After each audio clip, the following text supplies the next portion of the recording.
start recording there. And so the first thing I'm going to do here, I'm going to go through some basic stuff. So apologies if you are actually been using Zoom and know quite a lot. I'm going to go through some basic stuff just so you can see where it all happens and I can use it as a recording. So one of the first things I'm going to do is start recording the Zoom, and you can set that up automatically, but I'm just going to click the record button there, which we can see, and you can see in the top left hand corner that it's starting to record. So first of all, just a quick show of hands, who's used Zoom before, who thinks they're quite comfortable? Fantastic, brilliant. Just some real basics, just so you know. This is all, by the way, from the point of view of working on a PC. Okay, it's different if you're on a tablet or on a phone. This is on a PC or a laptop. And you can see here the standard setup, and in the bottom left hand corner is where you can mute and stop your video, and I can stop my video there, and a picture comes up and I can start it again and everything like that. So what I'm going to do first is just go through some basics of when you're doing a Zoom, when you're supporting or doing an appointment yourself. First of all, be very wary of your background. Okay, so you can see my background there is a map and some books. That's fine, that's no problem. I did in a very early Zoom have I've got a replica Liverpool shirt, because I support Liverpool, everyone knows that.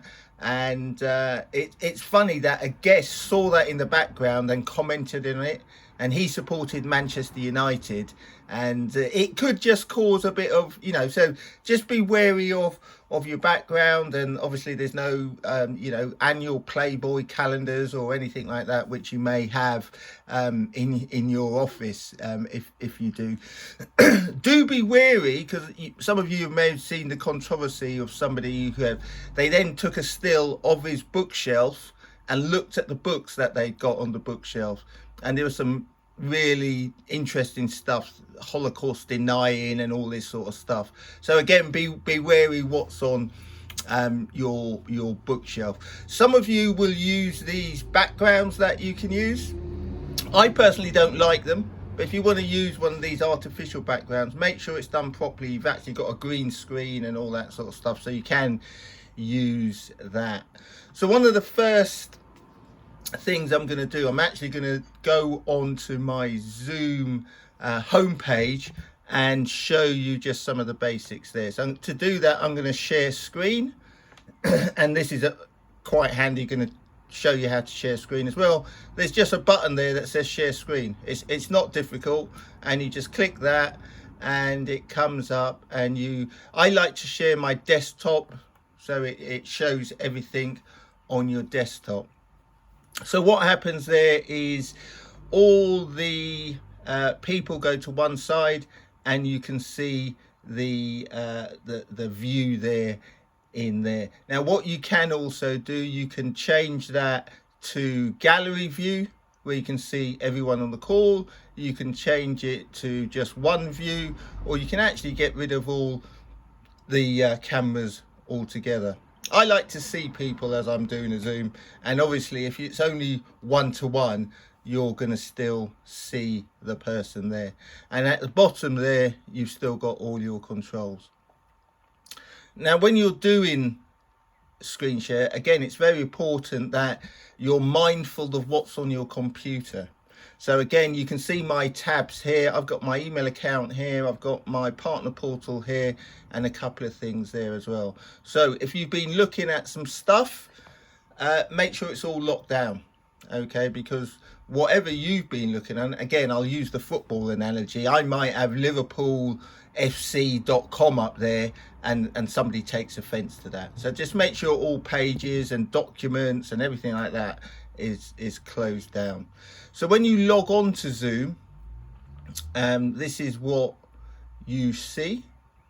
So this page, I'm going to just get rid of that for a moment. So you see this page here, and if you click on my accounts, this will just give you some of the settings you can have. Okay, I'm just going to quickly go through some of these settings. You can see here I can put a picture, so you can put a picture, and this picture is for when you are have turned off your video. So when you've turned off your video, rather than just a sort of silhouette comes on, you can see there, you can put a picture there. So you can put something about UW, or you can put a picture of you. Sometimes I've got a picture of Helen and I in there. You just want to come across as an ordinary person. Just having a look at some of the settings when you're doing a meeting. So if I go to settings, this is how you set up a meeting. Okay, and it's really simple. It's just a series of tick boxes, and you can just choose what you want. So you can start meeting with host video on. Normally I start with my video off, and I start with participants videos. I normally start with them off. I had it on today, but I normally start with it off as well. And the reason I do that is that although we're used to Zoom, some people still don't realize that being on a Zoom means that their camera is on and people can see them. Okay, so I normally start it with off, give people an opportunity to switch it on. And if I scroll down, it just gives simple options on what you want to have in your meeting. This is an interesting one, join before host. I always have that switched off. If you don't have it switched on, and let's say people are joining 5-10 minutes before the meeting starts, they'll be happily chatting away and you're not in the meeting. What it also does, it eats into your 40 minutes of free time. So have that off, and then when you join, everybody else can then join the meeting as well. A lot of these options are just self-explanatory, so I'm not going to spend too much time on it. Everyone's got a personal meeting ID, and you can use that to set up your meetings, or you can use a new ID each time. From May 30th, every meeting is going to require a password, so that button there is always going to be on. But when you're setting up a meeting, the password, which comes as a sort of gobbledygook, you can change that password. And you can see for this meeting, I think I changed it to Piggy, which is what I usually use as a password. So that's really easy. And again, you can embed it and all sorts of stuff there.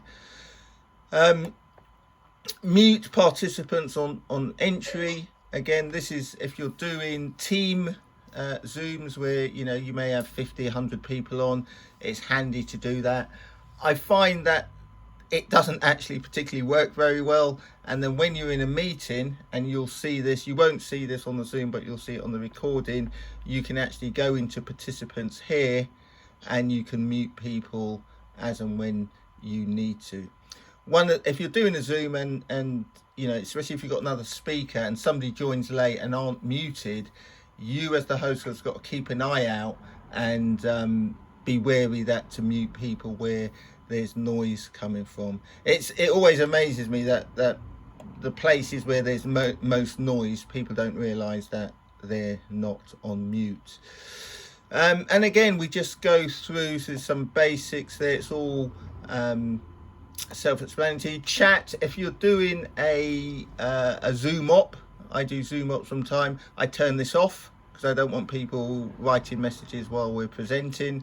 Otherwise we can keep that open. We can use the chat facility for people to ask questions and stuff like that.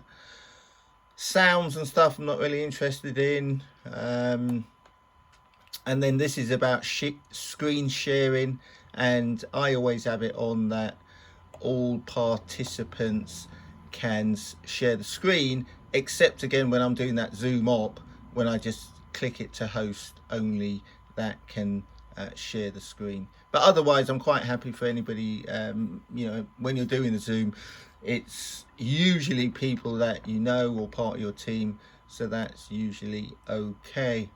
Annotation is where, and whiteboard is where you can start writing all over the screen. I have that off, otherwise people start doodling and doing some stuff like that.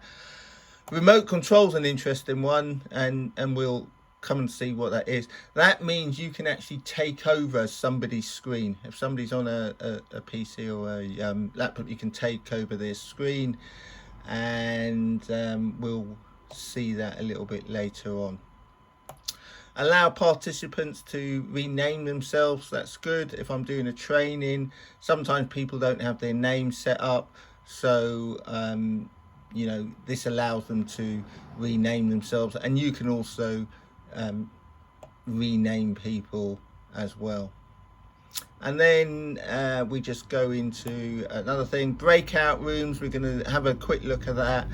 This is a part of the free option, and breakout rooms is something that we're using more and more, so that's really good. I don't allow people to control cameras or anything like that. So these are really just the basic setups when you're setting up a meeting, and they're fairly straightforward there. And you can see there when if I want to go and set up let me come out of that. When I want to go and set up a meeting, these are the meetings I've got, and I've cleared them all down, and the only one that I had there was Tips for Zoom, which is the one we're on now, and you can see they're very simple to start. So I'm going to stop sharing, and again you can see here, stop sharing is just this button here. So it's just to demonstrate some of the things that we've got. So you can rename people. So if I wanted to go, and you can see this, and I appreciate if you're on Zoom you can't see what I'm doing, but on my other camera you can. So if I wanted to go and rename Joe, I can go in there and type in whatever I want to, and then... Sorry, Lloyd, am I missing something? Can other people see your phone? No, she can't. Nobody can see the phone. This will be a recording that I will then post, because there's no other way to do that. So I've gone and changed Joe's name to Super Jomo, and I can then do that, and Joe can go and change it back if she wants to. So that's just the name. Again, participants, and again I appreciate, Donna, you can't see this, but you can bring up a list of participants here, and this is where you can mute people. So if if Donna's talking too much, I can mute Donna, and then I can go on unmute Donna as well, and you can see a list of all the participants here. The thing to do with Zooms actually is just to relax. You're in control. It's just to relax and just keep an eye on what's going on. Then we come to breakout rooms. Breakout rooms are again interesting, and some of you will see this on yours at the bottom. You've just got an icon that says breakout rooms. Everyone got that at the bottom? If you haven't got it, it may be that in your settings it's actually not enabled. So again, just go to your settings, enable it. It still means I can do it, but it doesn't, it means that you can't do it. You can still get involved in breakout rooms because I'm the host and I've had it enabled. So if I want to set up breakout rooms, again it's very simple. I click on breakout rooms, and it says, and again you won't see this, you'll have to see it on the phone video. It's just a box come up there, and it's 7 participants and I can assign that to, say, if I put on 2 rooms, it will then automatically divide us into, or divide you 7 into 2 rooms. So I'm going to do that just to demonstrate how it works. So when the message comes up on your screen to join breakout room, then do that, and then you just get an idea of how it works. So here we go. What have I done? Yep, open all rooms. So it should invite you to join a room. If you accept that, that'd be fantastic. I can close that. We've still got Joe and Esther here. Oh, okay. Super Jomo still here. Oh, so they're all gone. So what I can now do is from the breakout rooms, I can go and join the different breakout rooms. So this is the first breakout room, and it's just joining me in here in a sec.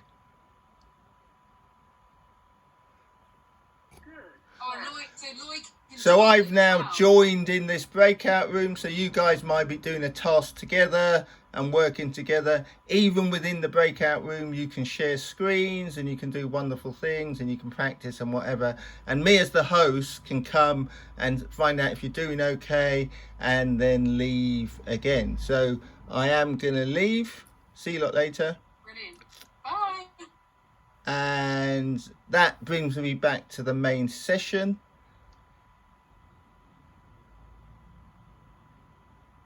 So here I am. Mike's just joined the Zoom, so he hasn't been assigned. So I'm going to join that again. I'm going to go and join the other room.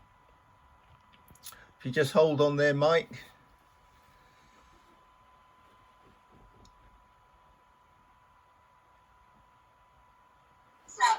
So I can now come into this room and you guys can share screens and stuff and work together and do different stuff. We use breakout rooms actually to do live calls. So if you're, let's say you three were in a breakout room, then you might have start off with Tracy making a call while G and Joe are listening, and then they give her feedback as well. And then you just take turns to make live calls from your list. I mean, you know, talk about having nerves. You got nerves of steel to do that. But absolutely, but it gets us all out of our comfort zone and gets us actually working and doing stuff. So I'm going to leave this room and then I'm going to invite you back to the main room. Okay. If you have a chance to do the breakout rooms, try it. Absolutely. It is fantastic. Yeah, it's dead easy. So we're going back to the main session here. And we're back in the main session, and Mike. So then from the breakout rooms, what we can do is close all rooms, and then that will invite them all back to the main session. You can see it gives them 55, it gives them a minute to come back to us, and you can see them all arriving back into the main room. And you can also send chat messages and stuff like that. So if you've not used breakout rooms before, great way of doing team trainings and stuff like that.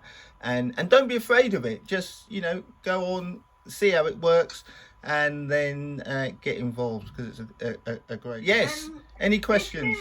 If you pin a video, yes, as a host, so if you pin you, yeah, does that pin you for all of us? No, you can do that individually. So I can go again as you can select different views on how you want to do it. I like gallery view, so I can see everyone. And you can have speaker view, so I'm just going to select that here, where it shows one big picture of the main, whoever's talking at the time, and then thumbnails down the side. So I don't like that, because I look at myself and it's too big. It flicks around, doesn't it? It does flick around and whatever, but you can select different ways to view that. So again, the idea there is just play around with that and see how that works, and you can use that as you feel fit. Welcome, Mike. I know you missed out the breakout rooms. We are going to go back and have a look at some breakout rooms. So the other, yes, quick question. Yeah, go for it. Into the settings just now, you said you can have this bit on and that bit on. Is there like a default? So if I said if I wanted breakout rooms on for a certain course, so I switched it on, the next time I do a call, is that still on, or do you have to reset things every time? So if you change it, that becomes the default. So Okay. you know, to be fair, I don't really change a lot of things. The only things I really go on and off is the chat facility, because when I'm doing a Zoom op, I don't want that on. Otherwise, it's pretty much, once you've set it up, then Once you've got it how you want yeah, it stays you that don't way. you don't really Cool. change that. So I'm just going to talk about doing an appointment. So going back to sharing screen, which is really easy to do. So if you're doing an appointment, what I like to do is have this, so these are my different tabs, have different tabs open that I might need. Just so you know, when you're doing the remote appointment, you don't have to share the screen.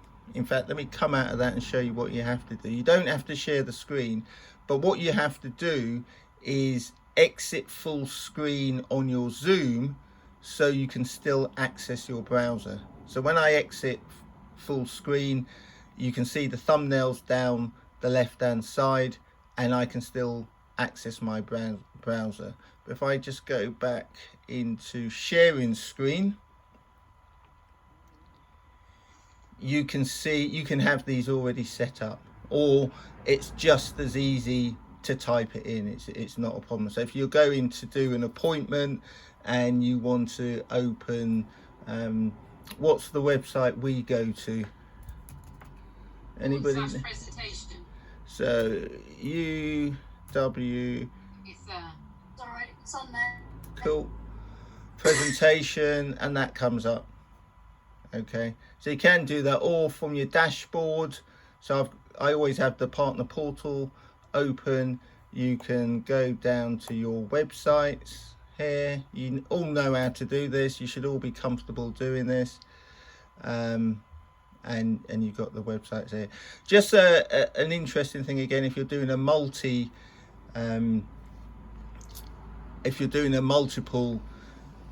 Zoom with lots of team members on it, again, I like to have gallery so I can see everyone, but just be aware sometimes it's taking up a lot of the screen. So what you do, if you go into here, then you can optimize the share. This is getting a bit technical, so the thumbnails are minimized. Okay, but it's totally up to you what you actually want to do and what you want to see. So you can go and do an appointment from here. It's not a problem. I think most people, who's done an appointment so far, most people on here have done an appointment, so we all know how to do that. Just going to just show you, if you are using the chat facility, and again, you'll see you've got the options there. If you click on chat, it comes up on the side, and you can send the message to everyone like I've just done. I've just said hello, and it should come up on all your screens. Or where it says everyone, you can use that drop down key and send an individual message. So I've just sent a message to Donna. Can you see that message, Donna? I feel the same as well, Lloyd. So don't tell everyone what I said there. That'll be our secret. Well, it's not really a secret. Don't, you know, Rob, it's not a secret. I'm not sort of like anything. But you can send messages. I'm getting myself in trouble here. You can send messages to individual people. On that comes in useful sometimes if you know, if you see something and you want to speak to the host because maybe, I don't know, he's got tissue in his hair or something and you want to alert him, you can send them a private message. So that's how you do that. I think we'll leave private messaging now before I get myself in any more trouble. On a share screen, we need to see it. So you just, yes. So, and in how you get rid of this column here is that you click chat again and it goes back to that. We've also got just minor things, reactions. You can do thumbs up to different things and whatever. That's all fairly straightforward. And with regards to just doing basic stuff, that's about as good as it gets. And that's all we use because it keeps it really, really simple. So has anybody got any questions on things that they particularly want to know or unsure about? I have two questions. One is, at the beginning, if we're doing something for the team and you want to have some music on, I always like the idea that you come on and there might be some music on, it gets people going. Do you add that on where you put in your own photo? I have no idea. So if you find out, let me know. Okay. I've got no idea how they do the music. It's interesting because if you go onto the I guess the music is okay. I'm just a miserable old bugger and don't particularly like it. Yeah. I like good music. Absolutely. And if it's longer than 40 minutes, if we wanted a team on, do you pay per session, or is there, if you wanted to upgrade it to get longer than 40 minutes, if you were going to do a decent couple of hours training? So so the first upgrade I think costs about $15.99 a month, and it gives you unlimited time, so you can do unlimited sessions up to 24 hours I think. If you wanted, you have to be the host of that then. So you have to be the host. Yeah, you have to be the host. You can, that's a good point, you can switch hosts. So if I go to participants, I'll see this, and if I go again to Donna and click more, where is it? Oh, this.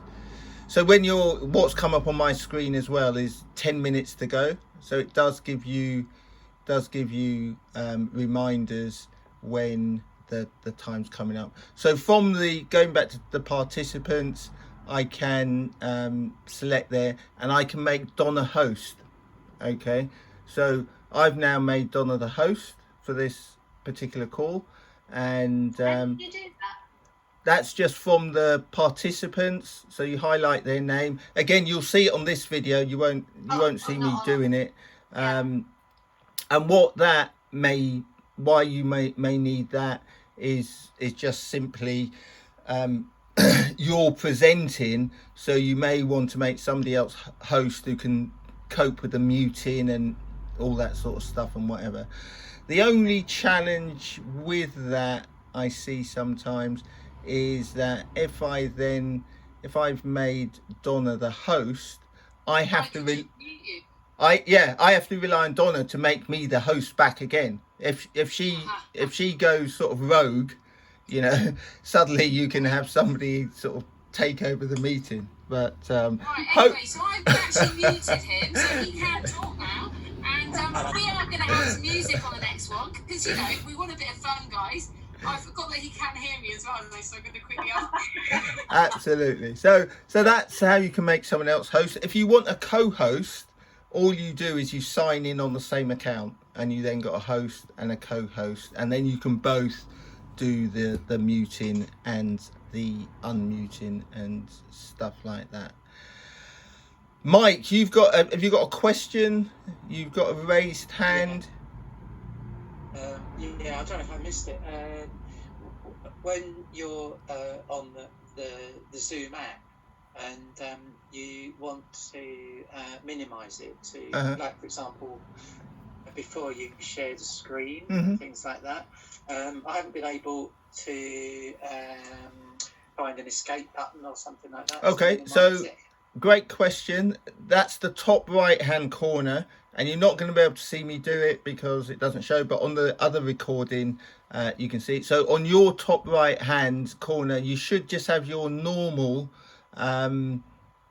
X minimize buttons, and that's how you can do that. Are you on a tablet, Mike, or are you on a PC? I'm on an iPad. Okay, so how you minimize on an iPad, you just click the home screen. Okay, so if you're on an iPad or a telephone, you click the home screen, it goes away, and you can now just see what you normally see, and like we can see it switches your camera off. Okay, but then you can go and do things in the background. Off, is it? Yes, so it goes off. So then when you go back to Zoom, then your camera comes on again.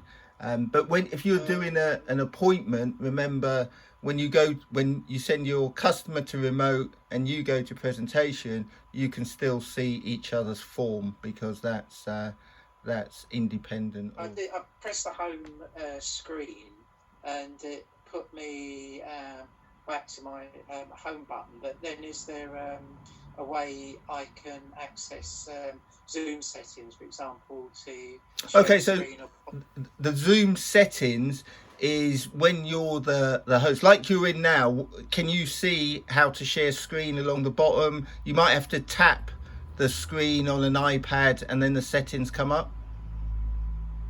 I have to wiggle the mouse to make mine come up. I can get meeting settings. So meeting settings has got meeting topic, always show meeting controls, touch up my appearance, closed captioning. Let me check that out, and then I'll come back to you on that. And Joe, you had a question, I think. When you record a meeting, yes. Where does it go?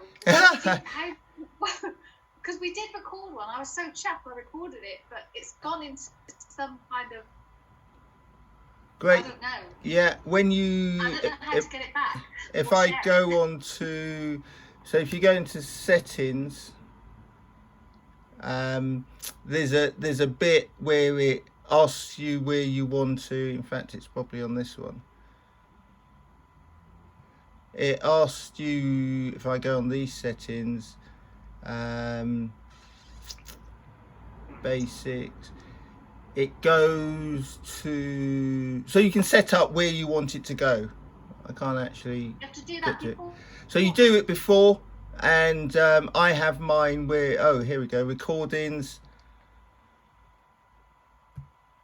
So I have mine where it goes to my, it just gets saved locally, and then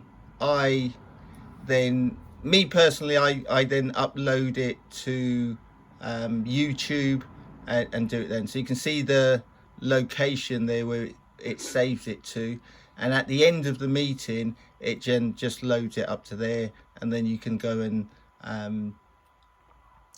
Right. you know, do. Have a play. Yeah. Also, by the way, on here, when you can see, well, you can't see, but you'll see on this video, it's got remote control. So what remote control does, and it's a Zoom thing, I can give up control of my whole laptop to somebody else. Okay. So again, if somebody's struggling, they can click remote control, and you can take over their actual computer. Okay. So it's a useful. So again, I'm not sure I'm going to do this. I was going to give Donna control, but I'm not sure I would. But I can then, when I click that button, I can give control of my computer to anyone on the call, including Daffy Duck there, whoever that is. So we are coming to sort of a couple of minutes. I appreciate this isn't going to make complete sense until you see the recording I've done here and you can see some of the controls. So do watch out for that, and I'll post that. Any other sort of quick questions in the last sort of 2 or 3 minutes? That's brilliant. That's absolutely brilliant. Thanks, Lloyd. I know we've rushed through it, but the main thing to do is to get on air and give it a play and play around. And you know, if you see a button and you don't know what it does, click it, you know, and see what it does and play around with it. Because we're all, every day's a school day for us, and we're all learning as we're going along. And as we discover things, then we can use them as we see fit. So that's about it. I'll put up these recordings as quickly as brother. Yeah, once people discover that you can change the name, it can get quite silly with the blues who go around changing your name and you don't realise they've changed your name. I've been concentrating on Lloyd until that point. and rightly so as well. But the great advice is it's a great tool. Just relax into it, and if you're a bit nervous when you're doing an appointment, on the outset of the appointment, say, look, I'm new to this, let's just have a bit of fun and just see how it all works and stuff like that. So thanks for popping by, and have a great weekend, and we'll see you all soon. Thanks, Lloyd. Take care. Bye bye.